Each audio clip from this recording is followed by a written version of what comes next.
Good morning everyone.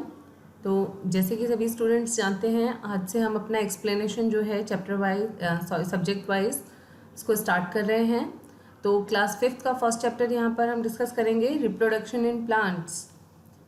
इसके learning points हैं reproduction and its kind, sexual reproduction, uses of plants, reproduction in plants, asexual reproduction.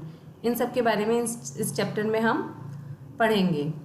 Your warm-up question is, look at the pictures of some fruits given below and write no seed, one seed, few seeds and many seeds below each picture.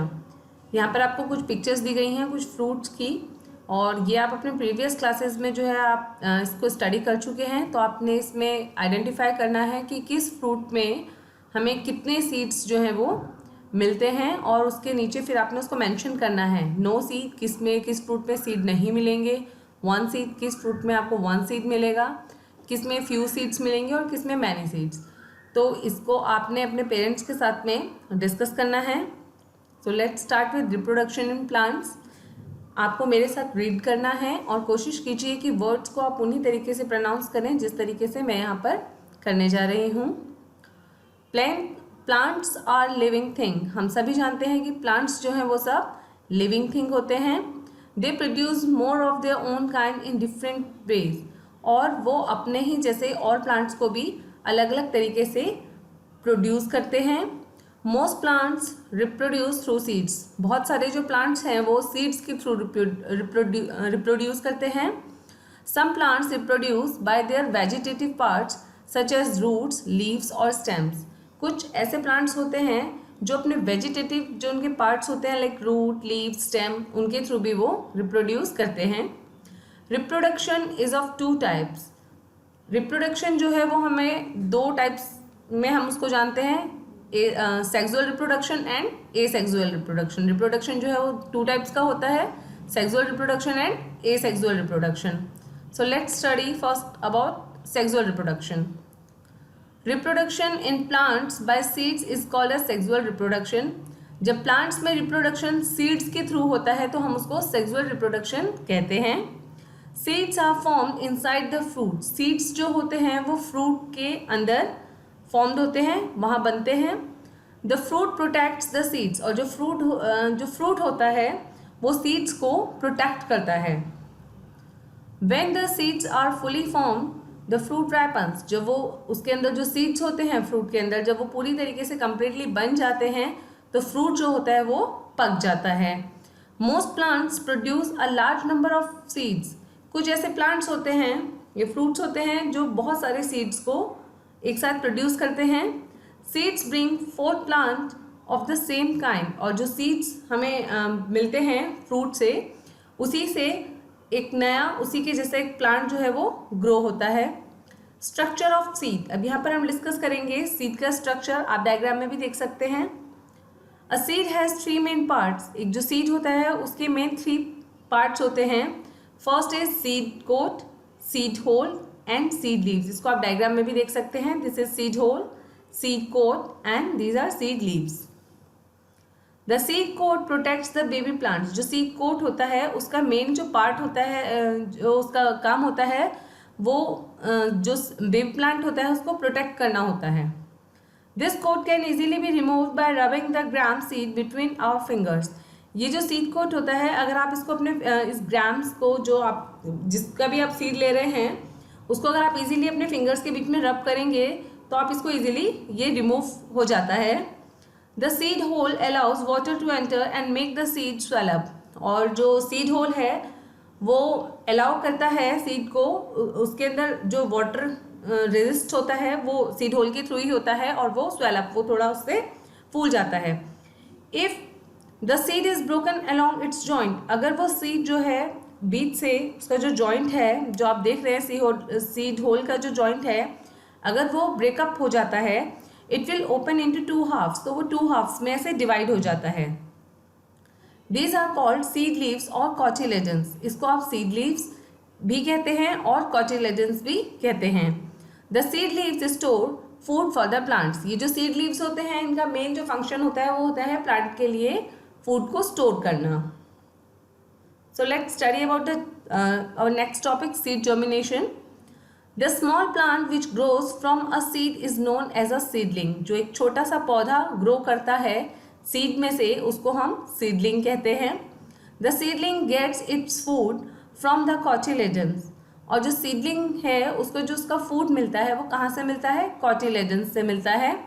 Till it forms new green leaves, जब तक उसकी अपनी नई green leaves नहीं आ जाती.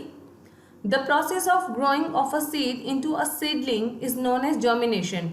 जो पूरी प्रोसेस होती है सीड से सीडलिंग में चेंज होने की, इस पूरी कंप्लीट प्रोसेस को हम कहते हैं germination. A seed usually has to wait for a long time before it finds the right condition to grow or germinate. जो एक सीड होता है उसको बहुत लंबे समय तक वेट करना पड़ता है सही कंडीशन के लिए, कि जब तक वो सही कंडीशन नहीं आ जाती कि वो उसमें ग्रो कर सके. A seed will germinate only if it gets the right amount of water. कोई भी सीड जो है वो प्रॉपरली कब जर्मिनेट होगा? जब आप उसको राइट अमाउंट में पानी देंगे, एयर हवा देंगे, उसको हवा मिलेगी, एंड सनलाइट, और उसको गर्मी मिलेगी, सूरज की गर्मी या धूप आप कह सकते हैं. A seed requires water to soften the seed coat. जो सीड को जो पानी की ज़रूरत होती है वो उसका जो सीड कोट होता है उसको सॉफ्ट बनाने के लिए होती है. Water also makes the food stored in the seed leaves soluble. और इसके अलावा सीड लीव्स में जो फूड प्लांट के लिए स्टोर होता है वाटर के साथ मिलके वो सॉल्यूबल भी हो जाता है, इजीली वो घुल जाता है. So that it may be used by the baby plant. और इजीली वो बेबी प्लांट उसको यूज़ कर सकता है. A seed needs air. Seed को एयर की ज़रूरत होती है because it needs oxygen for breathing. क्योंकि उसको सांस लेने के लिए ऑक्सीजन चाहिए होता है. A seed needs warm to get active. और सीड को एक्टिव रहने के लिए सूरज की गर्मी चाहिए होती है. इस चीज़ को यहाँ पर हम डायग्राम के थ्रू भी समझ सकते हैं. यहाँ पर दिखाया गया है, ये आपको एक बेबी प्लांट है ये, और इसमें लीव्स दिखाई गई हैं, कॉटिलेडन्स है. ये आपका सीड है, यहाँ पर इसको जर्मिनेशन की प्रोसेस दिखाई गई है. Shoot grows upward. और जैसे कि आप जानते हैं कि हर जो प्लांट होता है उसके 2 पार्ट्स होते हैं. एक शूट सिस्टम होता है, एक रूट सिस्टम होता है. जो अंडरग्राउंड होता है, ज़मीन के नीचे जाएगा, वो रूट सिस्टम है. और जो ऊपर का जो उसका ग्राउंड लेवल से ऊपर का जितना भी पोर्शन होता है वो शूट सिस्टम कहलाता है. Here is an activity to study suitable condition for germination. Germination के लिए सुटेबल कंडीशंस क्या होगी उसको आप चेक भी कर सकते हैं इस एक्टिविटी के थ्रू. Materials required. इसमें जो जो मटेरियल आपको चाहिए, some seeds of Bengal gram 4 dishes, cotton and water. आपको कुछ सीड्स चाहिए इसमें और कुछ डिशेस, 4 आपको बर्तन चाहिए, कॉटन चाहिए और वाटर चाहिए. Method, put about 10 seeds in each dish. हर बर्तन में आपने करीबन 10 बीज जो है वो रखने हैं. In the first dish put seeds without water at room temperature. जो फर्स्ट आपकी डिश है, पहला बर्तन जो आपका है, उसमें आपने जो सीड्स रखने हैं वो बिना पानी के रखने हैं और रूम टेम्परेचर पे रखने हैं, नॉर्मल टेम्परेचर पर. In the second dish, put seeds in moist cotton at room temperature. जो सेकेंड आपका बर्तन है उसमें आपने जो सीड्स रखने हैं वो मॉइस्ट करके, जो कॉटन है उसको थोड़ा सा भिगा के उसमें वो बीज रखने हैं नॉर्मल रूम टेम्परेचर पर. In the third dish, keep seeds covered with the water at room temperature. जो तीसरा बर्तन आप लेंगे उसमें सीड्स रखेंगे आप 10 और उसको पानी से पूरा कवर कर देंगे नॉर्मल रूम टेम्परेचर पर. इन द फोर्थ डिश, और जो चौथा बर्तन है, keep seeds in moist cotton in an ice box. उसको आपने मॉइस्ट कॉटन के अंदर रख के आइस बॉक्स में या रेफ्रिजरेटर में आपने उसको रख देना है. Observe after 4-5 days. उसके बाद आपने 4-5 दिन वेट करना है और उसके बाद आपने उसको ऑब्जर्व करना है. Observation, seeds germinate only in the second dish. तो आप क्या इसमें ऑब्जर्व करेंगे कि जो सेकेंड वाला आपका जो बर्तन था केवल उसी में जर्मिनेशन की प्रोसेस होगी.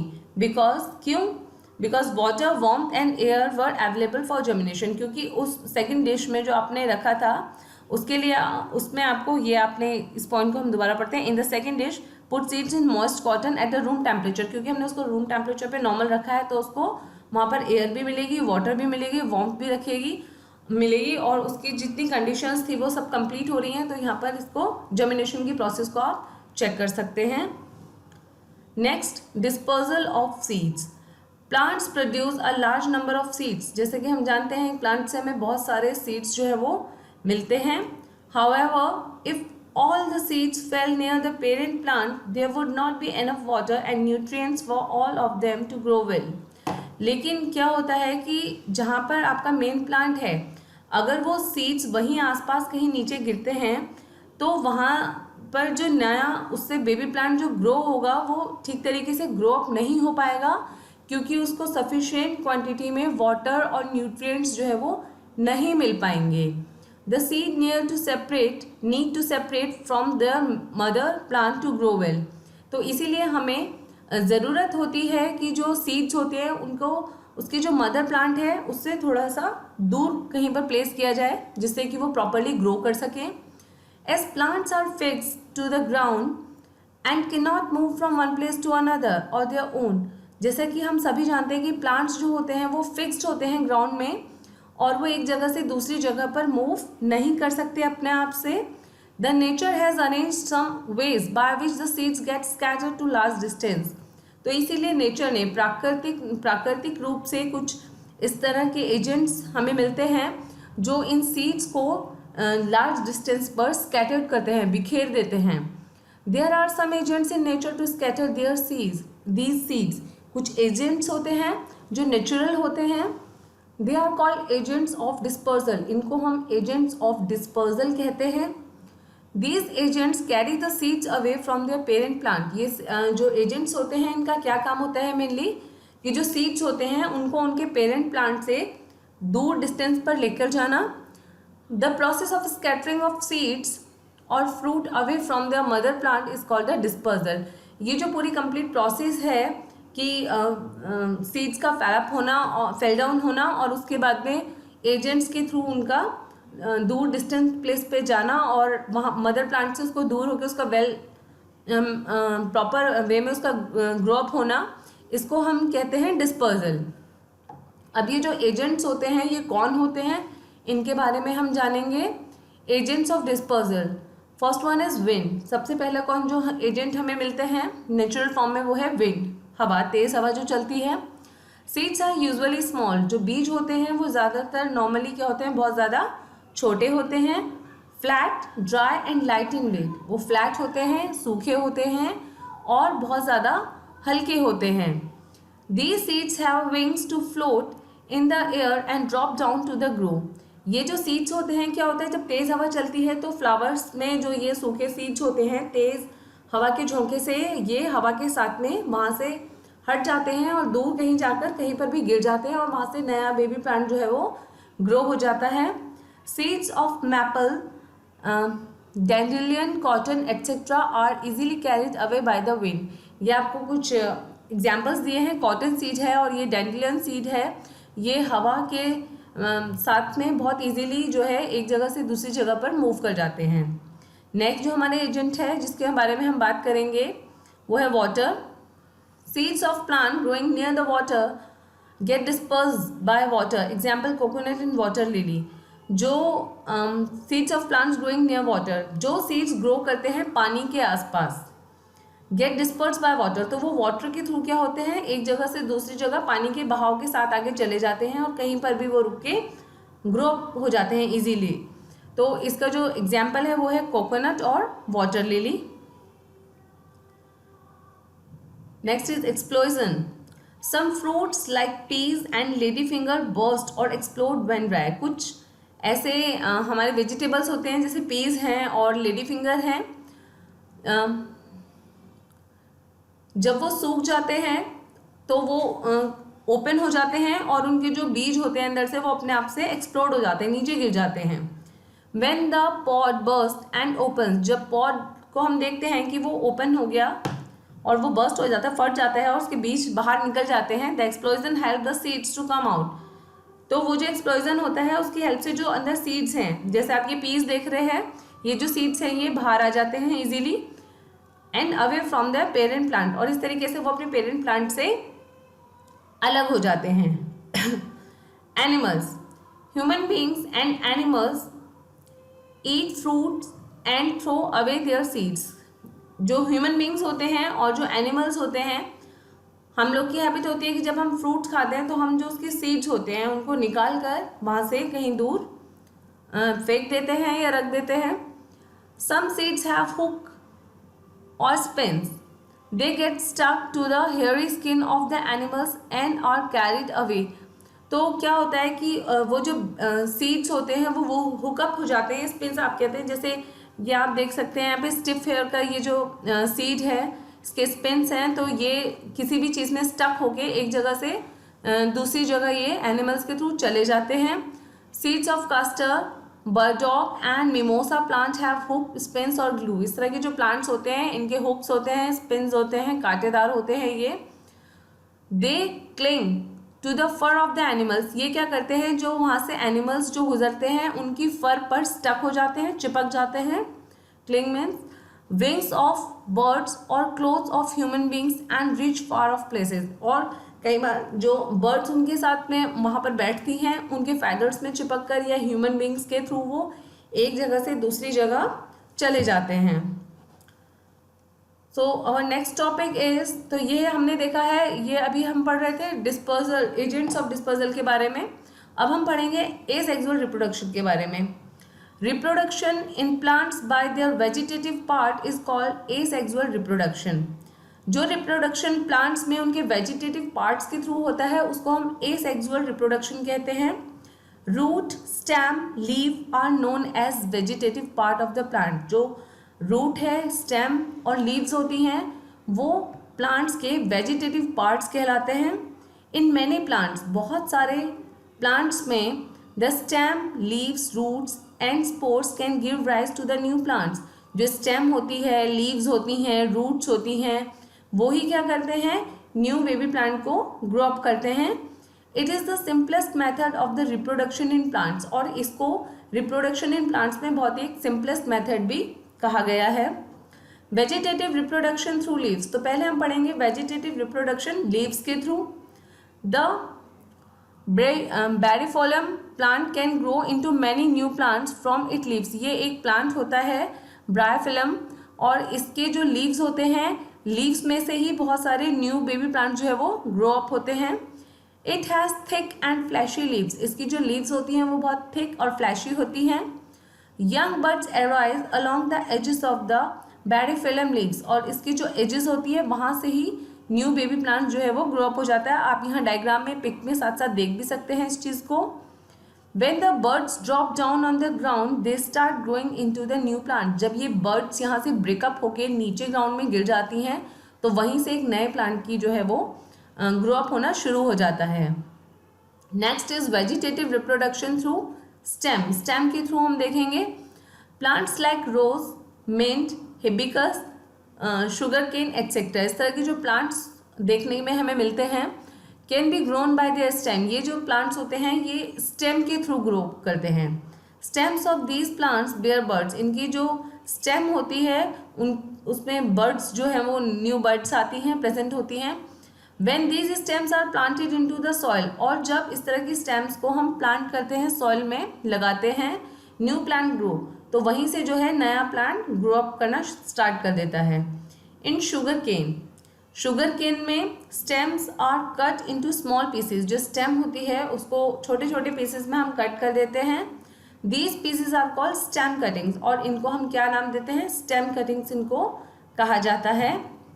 Potato and ginger are actually underground stems. जो पोटैटो है और जिंजर है वो असल में जो है वो अंडरग्राउंड स्टेम्स कहलाती हैं। They have eyes on them, और इनकी जो है वो आइज होती हैं। आइज मीन्स इसमें ये आप कट्स देखते हैं ना, आपके घर पे पोटैटो है, आप देख सकते हैं उसमें छोटे छोटे कट जैसे लगे होते हैं, उनकी हम बात कर रहे हैं यहाँ पर। Each eye can grow to become a bird, हर एक आई से एक बर्ड ग्रो अप करती है। When the birds are planted in the soil, और जब उन बर्ड्स को हम सॉइल में प्लांटेड करते हैं, they grow to become a new plant, तो वहीं से जो है वो नया प्लांट जो है वो ग्रो अप करता है। यहाँ इस पिक में आप देख सकते हैं, यहाँ पर जिंजर का दिखाया है और पोटैटो का। रिप्रोडक्शन थ्रू रूट्स, अब हम देखेंगे रिप्रोडक्शन रूट्स के थ्रू। Plants like sweet potato, dahlia etcetera, कुछ प्लांट्स है लाइक स्वीट पोटैटो और डहेलिया होता है, produce new plants from their roots. तो यहाँ पर जो न्यू प्लांट्स प्रोड्यूस होता है वो उनकी रूट्स के थ्रू होता है। The roots of these plants are swollen and tuberous due to storage of food, क्योंकि इसमें जो फूड है वो स्टोर किया जाता है, स्टोर होता है, तो ये थोड़ा सा फ्लफी हो जाती हैं, फूल जाती हैं। और when these roots are planted in the soil, और जब इनको प्लांटेड किया जाता है सॉइल में, new plants grow out of them, तो इसमें से ही नया प्लांट जो है वो ग्रो अप होता है। यहाँ ये इस पिक में शो किया गया है। रिप्रोडक्शन फ्रॉम स्पोर्स, स्पोर्स के थ्रू रिप्रोडक्शन कैसे? The plants which do not have reproductive parts, कुछ ऐसे प्लांट्स होते हैं जिनके रिप्रोडक्टिव पार्ट्स नहीं होते। For example mushroom and mosses do not produce flowers, they produce tiny spores that grow on the under side of their leaves. इनका कोई flower नहीं होता है, इनके दे प्रोड्यूस टाइनी स्पोर्स, इनके जो बहुत छोटे छोटे स्पोर्स जो हैं उसको ये प्रोड्यूस करते हैं अपने लीव्स के अंडर साइड में, अंदर की साइड में। When the spores fall to the ground, और जब ये स्पोर्स जो हैं वो ग्राउंड पे नीचे गिरते हैं, each of these spores grow into a new plant, तो ये एक नए प्लांट की फॉर्म में ग्रो अप होते हैं। यूजेस ऑफ प्लांट्स, अब हम जानेंगे प्लांट्स के क्या क्या यूज़ हैं। There are many uses of plants, हम सभी जानते हैं कि प्लांट्स कितने वेज में हमारे लिए यूजफुल है, but the most important is that plants are the main source of our food. लेकिन इतने सारे यूजेस में जो मेन और मोस्ट इम्पॉर्टेंट जो यूज़ है वो ये है कि ये हमारा मेन सोर्स है फूड का, plants. In our daily life, हमारी रोज़ की जो लाइफ है, डेली लाइफ है, we eat different types of food, हम अलग अलग तरह का हम खाना खाते हैं। इंक्लूडिंग, क्या क्या इंक्लूड होता है उसमें? वेजिटेबल्स, हम सब्जियां खाते हैं, फ्रूट्स खाते हैं, एंड पल्सेस, दालें खाते हैं, और भी चीज़ें खाते हैं। We wear different types of clothes, हम अलग अलग तरह के हम कपड़े पहनते हैं according to season and all. We get all these from plants, और ये जो हमारे कपड़े हम पहनते हैं ये भी हमें प्लांट से मिलते हैं। विदाउट रिप्रोडक्शन ऑफ प्लांट्स, अगर प्लांट्स का रिप्रोडक्शन नहीं होगा, it is not possible to fulfil our needs, तो हमारी जितनी ज़रूरतें हैं वो सब कंप्लीट होना, फुलफिल होना पॉसिबल ही नहीं है। We need a mass production of the plants to get a large amount of food, हमें ज़्यादा अमाउंट में हमें फूड चाहिए, तो हमें उसके ही अकॉर्डिंग उसका जो है प्रोडक्शन हमें करना चाहिए, करते हैं। The mass production of plants for food and other purposes is called agriculture. जब हम ज़्यादा क्वांटिटी में प्लांट्स का प्रोडक्शन करते हैं अपनी नीड को कंप्लीट करने के लिए, तो उसको हम कहते हैं एग्रीकल्चर। फॉर एग्जांपल, अगर आपने एक प्लांट, आपने शौक के लिए आपने एक या दो फूल का जो पौधा है अपने गार्डन में लगाया है, तो वो एग्रीकल्चर नहीं कहलाएगा। लेकिन अगर आपने अपने खाने की ज़रूरत के लिए एक बहुत बड़ी फील्ड में बहुत सारा आपने वीट को ग्रो अप किया है, तो वो कहलाएगा agriculture. Different plants grow in different soils, जो प्लांट्स होते हैं वो अलग अलग तरह के, क्योंकि हमें मालूम है कि there are large variety of plants, तो वो डिफरेंट काइंड्स के होते हैं और उनको ग्रो होने के लिए उनको सॉइल्स भी डिफरेंट टाइप की चाहिए होती है। क्लाइमेट एंड सीजन्स, और उनको अलग अलग तरह का क्लाइमेट चाहिए होता है, अलग अलग तरह के सीजन्स में अलग अलग तरह के जो क्रॉप्स हैं वो ग्रो करते हैं। क्रॉप्स लाइक वीट, कुछ क्रॉप्स जैसे wheat, gram, pea and mustard which are grown from November to April in winter are called the rabi crops. जो क्रॉप्स हमारे ये नवंबर से अप्रैल के बीच में इन विंटर जो ग्रो अप करती है, जैसे वीट, गेहूँ हो गया, आपके ग्राम्स, चना हो गया, पीस, मटर, मस्टर्ड हो गए, सरसों हो गई, इस तरह की जो आपकी क्रॉप होती है उसको हम कहते हैं rabi crops. Crops like paddy, maize, soybean, groundnut and cotton, इस टाइप की जो आपकी क्रॉप्स होती हैं which are grown from June to October, जिसका जो ग्रो होने का टाइम है जून से लेकर अक्टूबर तक का होता है, इन समर्स यानी कि गर्मियों में होता है, आर कॉल्ड खरीफ क्रॉप्स। इस तरह की जो क्रॉप्स होती है वो खरीफ क्रॉप कहलाती है। Different crops grow in different soils, जैसे कि हमने बोला है अलग अलग तरह की जो क्रॉप्स हैं उनको ग्रो अप होने के लिए अलग अलग टाइप की सॉइल की नीड होती है। Rice and jute grows well in clay soil, जो राइस और जूट होता है वो क्ले सॉइल का उनको टाइप चाहिए होता है ग्रो अप होने के लिए, while cotton grows well in black soil, जबकि कॉटन को अगर हमें ग्रो अप करना है तो उसके लिए हमें ब्लैक सॉइल की नीड होगी।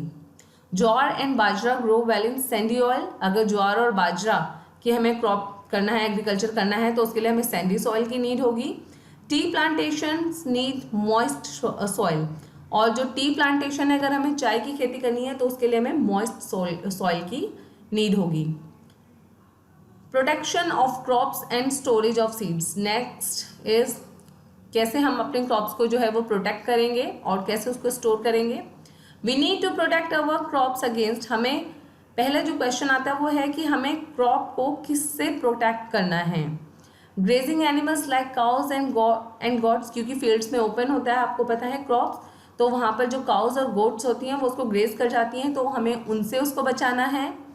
Pets such as locusts, grasshoppers and caterpillars, इस तरह के कुछ पेस्ट्स होते हैं जो आपकी क्रॉप्स को जो है ख़राब कर देते हैं, फसल को, उनसे हमको अपने क्रॉप को बचाना होता है, प्रोटेक्ट करना होता है। डिफरेंट इन्फेक्शंस एंड डिजीजेस, बहुत सारे जो कई बार प्लांट्स में भी डिजीजेस आ जाती हैं, इन्फेक्शंस हो जाते हैं, तो उससे हमको उनको प्रोटेक्ट करना होता है। Bigger animals can be kept away by the proper fencing, और जो बड़े एनिमल्स क्रॉप्स को जो है बिल्कुल बहुत ज़्यादा नुकसान पहुंचा देते हैं वहाँ पर चल के, उसके लिए हम उससे बचने के लिए हम उसमें फेंसिंग करवाते हैं, जैसे चारों तरफ आप बोलते हैं ना बाड़ी करवा देते हैं वो। आफ्टर हार्वेस्टिंग, जब कटाई होती है, grains need to be protected against moisture, तो जो पहली हमारा नीड होती है वो होती है कि अपनी क्रॉप को मॉइस्चर से प्रोटेक्ट करना।